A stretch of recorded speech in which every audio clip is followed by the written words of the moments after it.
హైదరాబాద్ నగరంలో ఇవాళ ఒక్క బోరబండ తీసుకుంటే ఇట్లాంటి స్లమ్లో ఒక 100 ఉంటాయి. ఈ 100 గల్లీలు ఉంటాయి. ఇటువంటి ఈ 100 గల్లీలల్లో ఏది రైటు, ఏది రాంగు, ఏది లీగలు, ఏది ఇల్లీగల్ అంటే దేవుడు కూడా చెప్పలేడు. మరి అటువంటిది కావాలని ఒక బిల్డింగ్ ఏదైతే బీఆర్ఎస్లో పట్టుకొని దాన్నే కొట్టాలి, ఒక బిల్డింగ్లో ఒక కేసీఆర్ సానుభూతి పరుడు, అభిమానం, కార్యకర్తలు ఉంటే వాళ్ళనే సతాయించాలనే విధంగా ఏదైతే అధికారులు కూడా కాంగ్రెస్ నాయకులు ఆడించినట్టు ఆడుతున్నారో వాళ్ళకు కూడా నేను చెప్తున్నాను, లెక్క పనిచేస్తున్నారో ఇది మంచిది కాదు. అధికారం ఎవ్వలకు శాశ్వతం కాదు. మొన్నటిదాకా 10 ఏళ్ళు మేమున్నాం, ఇలా వాళ్ళకి అవకాశం వచ్చింది. రేపు మళ్ళా బరాబర్ తెలంగాణలో మళ్ళా కేసీఆర్ గారికి అవకాశం వస్తుంది.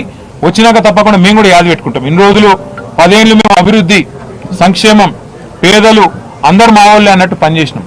కానీ మీరు ఇట్లే పనిచేస్తే, ఇదే తీరుగా మా వాళ్ళ మీద పగబట్టినట్టు చేస్తే పక్కా హిసాబ్ కితాబ్ అన్ని రాసుకుంటాం.